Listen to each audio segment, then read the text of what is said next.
करवा चौथ का महत्व और करवा चौथ की कथा के बारे में विस्तार से जानते हैं। कार्तिक कृष्ण पक्ष की चतुर्थी को करवा चौथ कहते हैं। यह स्त्रियों का मुख्य त्योहार है। सौभाग्यवती स्त्रियां पति के रक्षार्थ यह व्रत करती हैं। इस दिन निर्जल व्रत करें। चंद्र दर्शन के बाद चंद्र को अर्घ्य देकर भोजन करना चाहिए। स्त्रियां परस्पर चीनी या मिट्टी का करवा लेती हैं और इसमें चीनी या मिट्टी का करवा आदान प्रदान करती हैं। स्त्रियां जो बायना निकाले वह अपनी सासू जी के चरण छूकर उन्हें दे दें। कथा। एक साहूकार था जिसके 7 बेटे और एक बेटी थी। सातों भाई व बहन एक साथ बैठकर भोजन करते थे।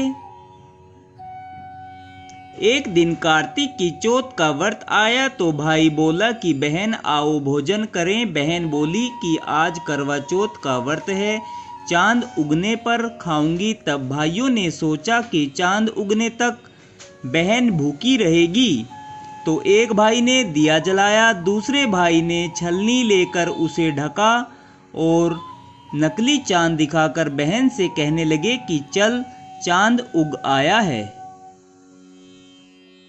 अर्घ्य दे दे। बहन ने अपनी भाभियों से कहा कि चलो अर्घ्य दे दे, तो भाभियां बोली तुम्हारा चांद उगा होगा, हमारा चांद तो रात को उगेगा। बहन ने अकेले ही अर्घ्य दे दिया और जब खाने लगी तो पहले ही ग्रास में बाल आ गया, दूसरे ग्रास में कंकड़ आया और जब तीसरा ग्रास मुंह की ओर किया तो ससुराल से संदेश आया कि उसका पति बहुत बीमार है, जल्दी भेजो। माँ ने लड़की को विदा करते समय कहा कि रास्ते में जो भी मिले उसके पांव छूना और जो कोई सुहागन का आशीष दे तो पल्ले में गांठ लगाकर उसे कुछ रुपए देना। बहन जब भाइयों से विदा हुई तो रास्ते में जो भी मिला उसने यह आशीष दिया कि तुम 7 भाइयों की बहन हो, तुम्हारे भाई सुखी रहें और तुम उनका सुख देखो। सुहाग का आशीष किसी ने भी नहीं दिया। जब वह ससुराल पहुंची तो दरवाजे पर उसकी छोटी ननंद खड़ी थी। वह उसके भी पांव लगी तो उसने कहा कि सुहागन रहो, सपूती हो। उसने यह सुनकर पल्ले में गांठ बांधी और ननंद को सोने का सिक्का दिया।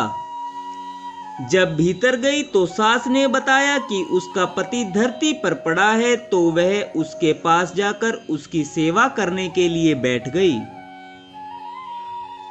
बाद में सास ने दासी के हाथ बची कुची रोटी भेज दी। इस प्रकार समय बीतते बीतते मार्गशीर्ष की चौथ आई तो चौथ माता बोली करवा ले, भाइयों की प्यारी करवा ले।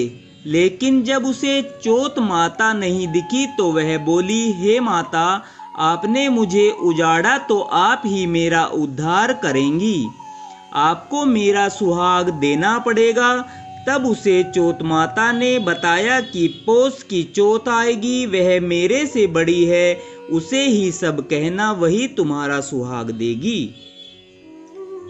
पौष की चौथ आकर चली गई, माघ की फाल्गुन की चौथ आकर चली गई, चैत्र बैसाख ज्येष्ठ आषाढ़ और श्रावण भादो की सभी चौथ आई और यह कहकर चली गई कि आगे वाली को कहना। आश्विन की चौथ आई तो उसने बताया कि तुम पर कार्तिक की चौथ नाराज है, उसी ने तुम्हारा सुहाग लिया है, वही वापस कर सकती है।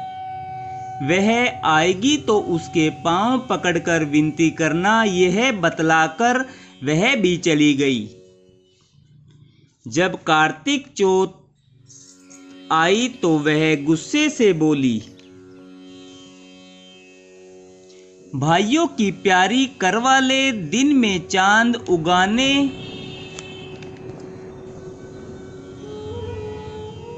व्रत खंडन करने वाली करवा ले, भूखी करवा ले, तो यह सुनकर चौथ माता को देखकर उसके पांव पकड़कर गिड़गिड़ाने लगी, हे चौथ माता, मेरा सुहाग तुम्हारे हाथ में है,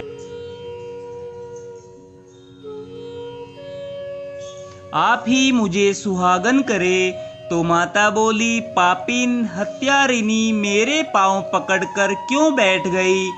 तब वह बोली कि जो मुझसे भूल हुई उसे क्षमा कर दो और भूल नहीं करूंगी। तो चौथ माता प्रसन्न होकर अपनी आंखों से काजल व नाखूनों से मेहंदी और छीके में से रोली लेकर छोटी उंगली से उसके आदमी पर छींटा दिया। तो वह उठकर बैठ गया और बोला कि आज मैं सोया हूँ, बहुत सोया हूँ। वह बोली, सोए हुए तो आपको 12 महीने हो गए। जब जाकर चौथ माता ने सुहाग लौटाया, जिस तरह से साहूकार की बेटी को सुहाग दिया, उसी तरह चौथ माता सबको सुहागिन रखे। यही करवा चौथ के व्रत की पुरातन महिमा है। करवा चौथ की कहानी के बाद हमें विनायक जी की कहानी जरूर सुननी चाहिए। आइए सुनते हैं विनायक जी की कहानी। एक बार वैकुंठ में देवताओं की सभा हुई। बड़े छोटे की बात चल पड़ी, कोई निर्णय नहीं हो सका। आखिर में यह तय हुआ कि जो सबसे पहले पृथ्वी की 7 फेरी करके आएगा, उसी को बड़ा माना जाएगा। सब अपनी अपनी सवारी लेकर चल पड़े। गणेश जी का भारी शरीर और सवारी चूहे की। उन्होंने सोचा, इस तरह तो काम बनना मुश्किल है, अक्ल से काम लिया जाए। चूहों को बुलाकर कहा, जाओ सारी धरती पोली कर दो। धरती पोली हो गई और देवताओं के रथ धस गए। इधर गणेश जी ने अपने चूहे पर चढ़कर भगवान शिव पार्वती के चारों तरफ 7 फेरी लगा ली।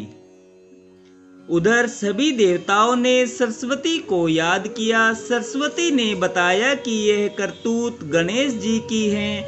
आप सब गणेश जी और विष्णु भगवान की पत्नी को याद करो। सबने सरस्वती जी की बात मानी और उन्हीं को याद करने लगे। विष्णु भगवान की पत्नी पृथ्वी ने सबको गड्ढों से धकेल दिया।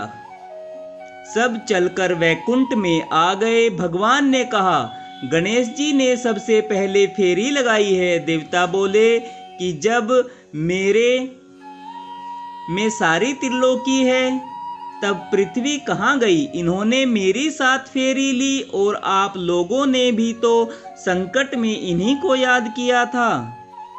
भगवान की बात सबने मान ली और गणेश जी सबसे बड़े माने गए। हे महाराज, देवताओं का संकट काटा, उसी तरह सबका संकट काटना, पर संकट में डालकर नहीं।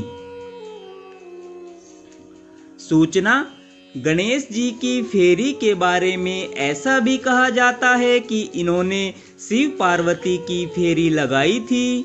माता पृथ्वी रूप है और कोई कहते हैं कि राम नाम लिखकर 7 चक्कर लगाए थे।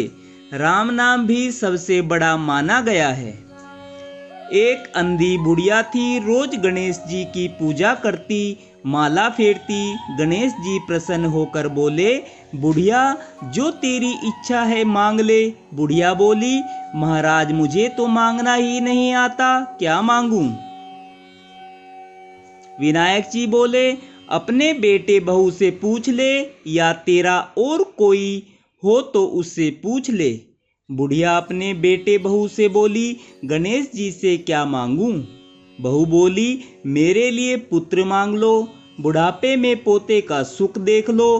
बेटे से पूछा तो वह बोला, धन मांग लो, धन हो जाएगा तो सब कुछ हो जाएगा। पड़ोसन से पूछा तो बोली, बेटे बहू किसके हैं? तू तो अपना स्वास्थ्य मांग ले, नहीं तो बुढ़ापे में दुख पाएगी, पड़ी पड़ी सड़ेगी। यह बुढ़िया चक्कर में पड़ गई। सोचती सोचती सो गई। सुबह उठी नहा धोकर पूजन किया। गणेश जी आए और बोले, क्यों बुढ़िया, पूछ लिया? बुढ़िया बोली, हाँ महाराज, पूछ लिया। आप मुझे यह वरदान दो कि मैं अपने पोते को सोने के कटोरे में दूध पीते देखूं। विनायक जी बोले, बुढ़िया, तू तो भोली दिखती थी और मांगने के समय सब कुछ मांग लिया, ऐसा ही होगा, कहकर चले गए। धीरे धीरे सारी बातें होने लगी। घर में धन दौलत भी खूब हो गया, बहू के लड़का भी हो गया और बुढ़िया स्वस्थ हो गई। हे विनायक जी महाराज, बुढ़िया की तरह सब पर दया करना, कहानी के सुनते को, हुंकार देते को, लिखने पढ़ने वालों को पर भी दया करना। जय श्री गणेश भगवान की जय, विनायक भगवान की जय।